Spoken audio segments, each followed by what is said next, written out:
মান লীলা কেন রচনা হয়েছিল জানেন? একদিন গোবিন্দের ওই চূড়াটি আর নুপুরের সঙ্গে একদিন দ্বন্দ্ব হয়েছিল।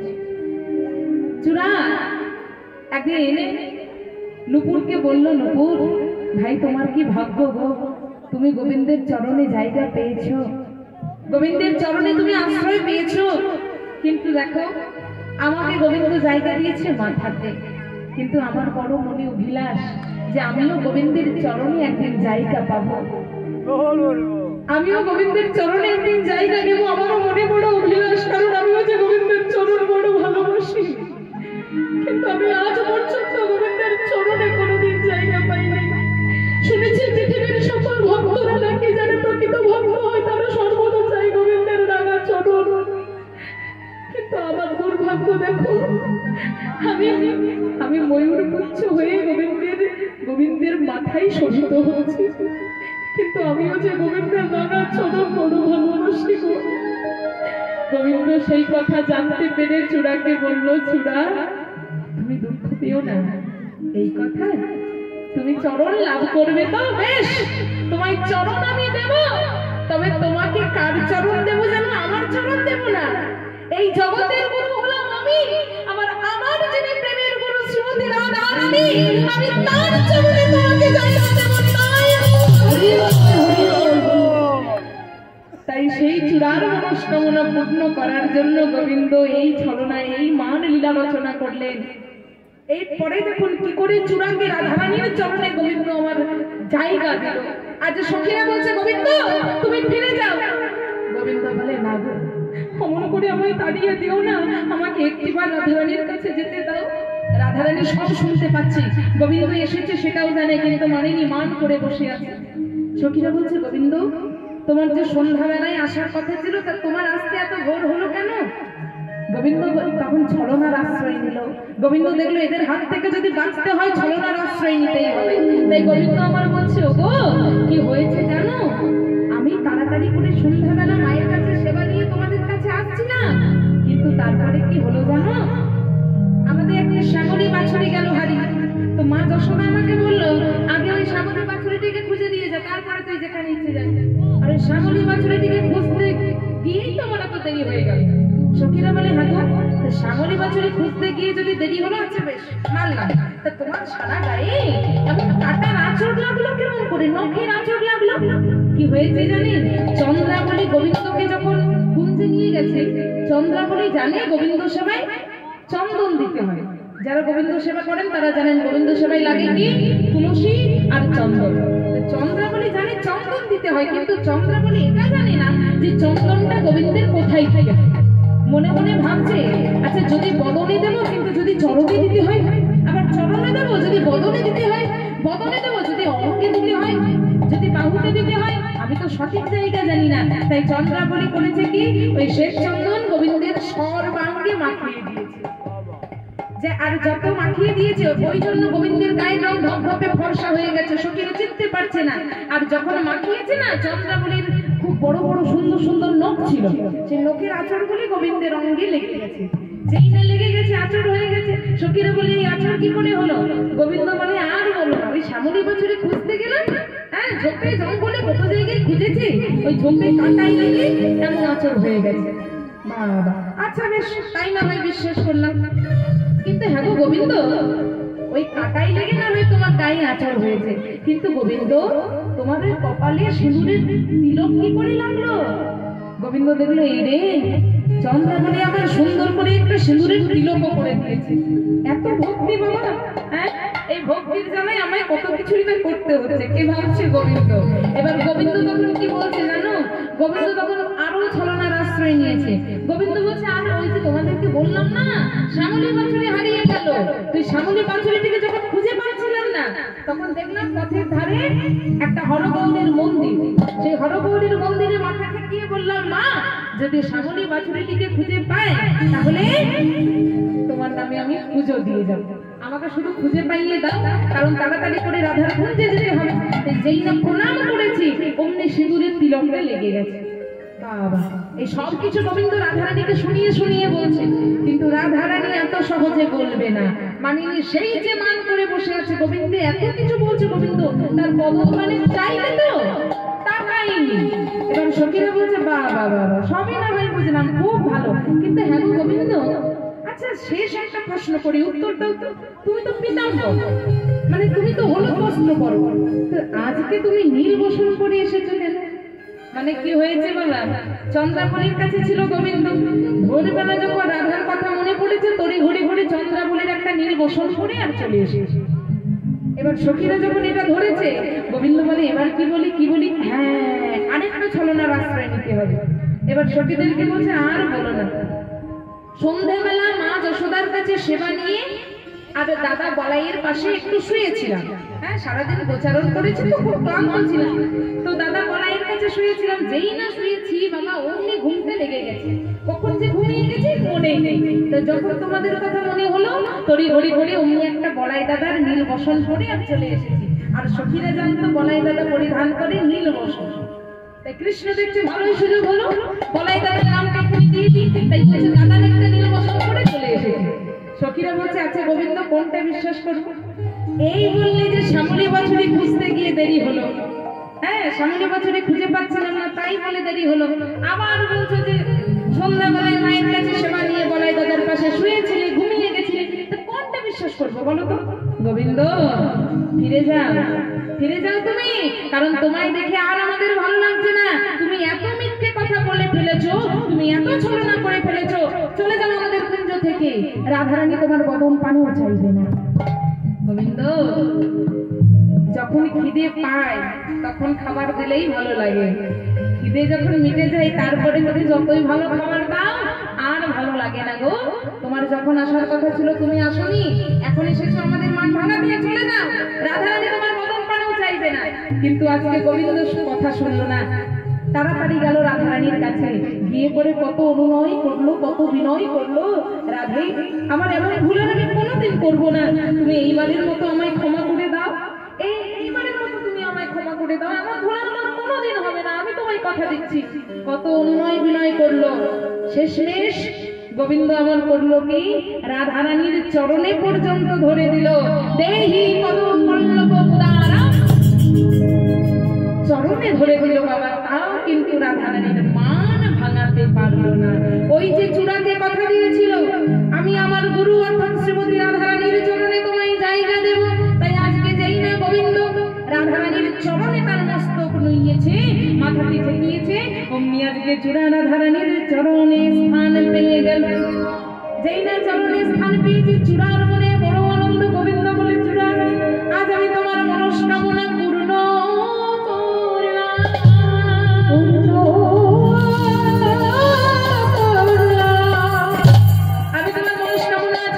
করলাম, তুমি যে বলেছিলে চরণ লাভ করবে, আজ আমি আমার গুরু জগতের গুরু কৃষ্ণ তার গুরু শ্রীমতী রাধারানীর চরণ আমি তোমায় দিয়ে দিলাম। তাই কত অনুনয় করলো, বিনয় করলো, রাধারানীর মান ভাঙলো না, চরণে ধরলো তাও মান ভাঙলো না। এইবার রাধারানী যখন গোবিন্দ দেখলো কিছুতেই রাধারানীর মান ভাঙলো না, তখন গোবিন্দ আর কোনো উপায় না দেখে হারাই হারাই বলে কাঁদতে কাঁদতে কুঞ্জ ছেড়ে বেরিয়ে চলে গেল। যেই না কুঞ্জ ছেড়ে বেরিয়ে চলে গেল, আজকে অমনি রাধারানী আমার সখীদেরকে বলছে, ওরে সখীরে তোরাই আমার গোবিন্দ এনে দে, তোরা তো জানিস আমি আমার গোবিন্দ বড় ভালোবাসি,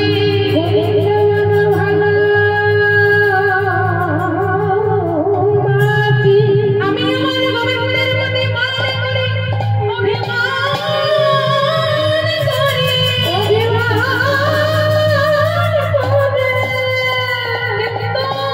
দিন শেষে গোবিন্দকে জানা থাকতে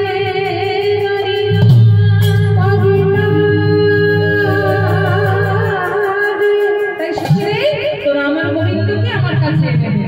সখীরা বলে বাবা বাবা বাবা মগের মুলুক পেয়েছিস, হ্যাঁ যখন খুশি গোবিন্দকে বলবি চলে যা, যখন খুশি আমাদেরকে বলবি গোবিন্দকে এনে দে, হ্যাঁ মামার বাড়ি আবদার পেয়েছিস।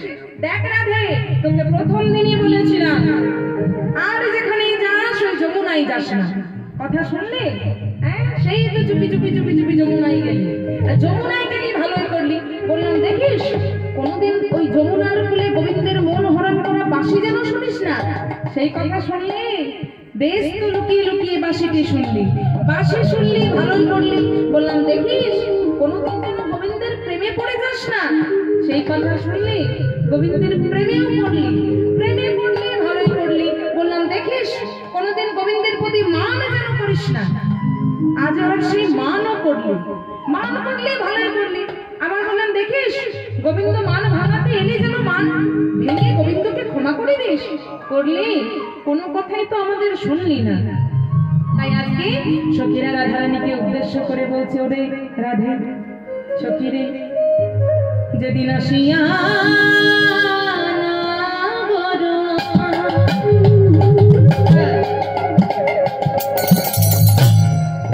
ওরে রাধে তোর সম্মুখে দাঁড়ানো বলে বাস লইয়া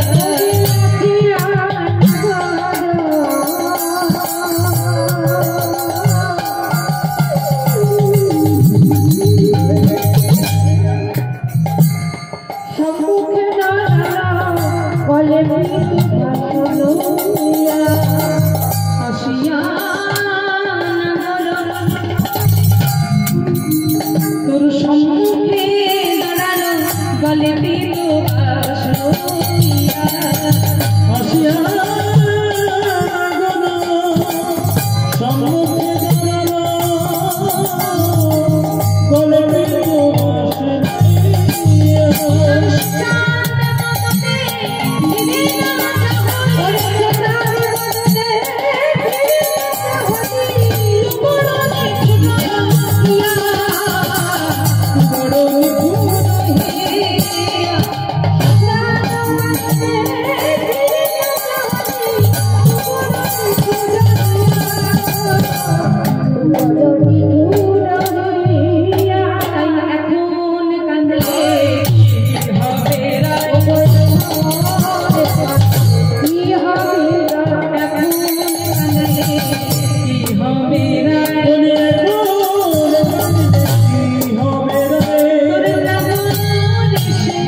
সখীদেরকে রাধারানী আমার বলছে, ওরে সখী, আচ্ছা গোবিন্দ যখন আমার কাছে এলো আমি তো মান করেছিলাম, আমি না হয় মান করেছিলাম।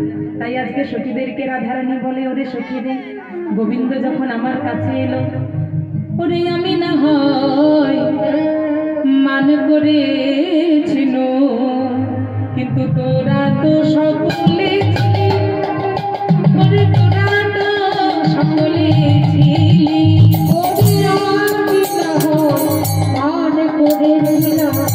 তোরা তো সকলে ছিলি, ওরে তোরা তো সকলে ছিলি। ফিরে গেল হরি তার পায়ে ধরে, ফিরে গেল হরি তার পায়ে ধরে, কেন নাহি ফিরাইলি, কেন নাহি ফিরাইলি, ওরে ফিরে গেল হরি তার পায়ে ধরে, কেন না তোরা কেন যে ওরে তোরা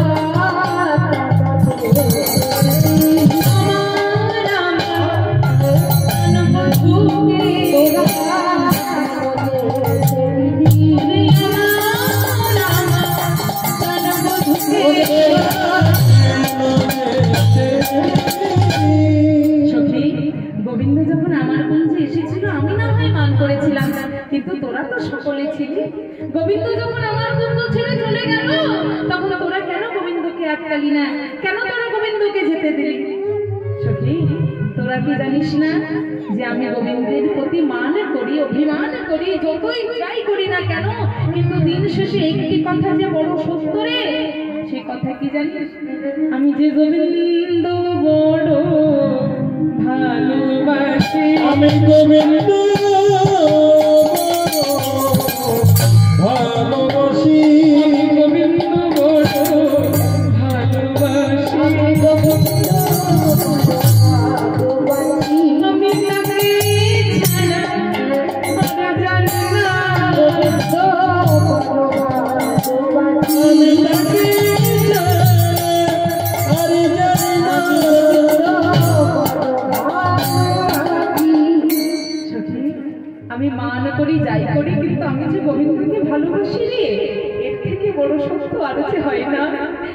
আমি আমি আমি যদি জানতাম যে মান করলে আমার শ্যাম চলে যাবে, তাহলে সেই শ্যাম হারানো মান আমি কোনোদিন করতাম না। এবার সখীদেরকে যখন বলছে, সখী তোরা আমার গোবিন্দকে কোনো কোনো কিছু করে আমার কাছে এনে দে, ফিরিয়ে দে, তখন সখীরা বলে না না, আমরা পারবো না। তুই মামার বাড়ি আবদার পেয়েছিস, গোবিন্দকে চলে যেতে বলবি, আসতে বলবি, আমরা পারবো না। বৃন্দাবনে একজন দূতি ছিল, যার নাম হচ্ছে বৃন্দাদূতি। সমস্ত সখীরা যখন না করে দিল, বৃন্দাদূতি এসে পড়ে বলছে, আরে কি হয়েছে নাকি? বলি রাধে আমার করে কাঁদছিস কেন? বলে আর বলিস না, আমি মান করেছিলাম আর সেই মানে আমার শ্যাম চলে গেছে। দিবি বৃন্দা, আমার আমার শ্যামকে, আমার বধূকে আমার কাছে এনে দিবি? বৃন্দাদূতি বলছে, শোন রাধে, একজন স্বর্ণ কারিগর যেমন সোনাকে নিজের ইচ্ছে মতো ভাঙতে পারে, গড়তে পারে, তেমন আমরাও রাধা কৃষ্ণের নিষ্কাম প্রেমকে ভাঙতেও পারি, গড়তেও পারি। তুই চিন্তা করিস না, তোর গোবিন্দকে আমি তোর কাছে ফিরিয়ে দেব। দিবি তো? দিবি বৃন্দা?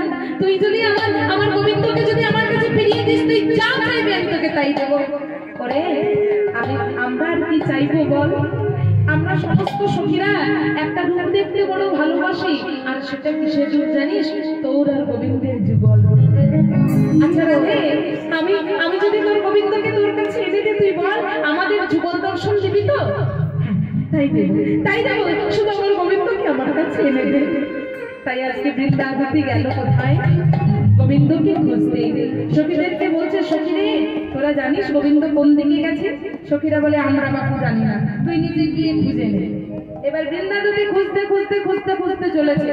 একদিন গেল ওই তমালবন, প্রথমে গেছে তমালবন, তারপরে গেছে কেশিঘাট, তারপরে গেছে বংশীবট, কত জায়গায় খুঁজে খুঁজে খুঁজে খুঁজে অবশেষে কোথায় গোবিন্দের দেখা পেয়েছে? ওগো যমুনা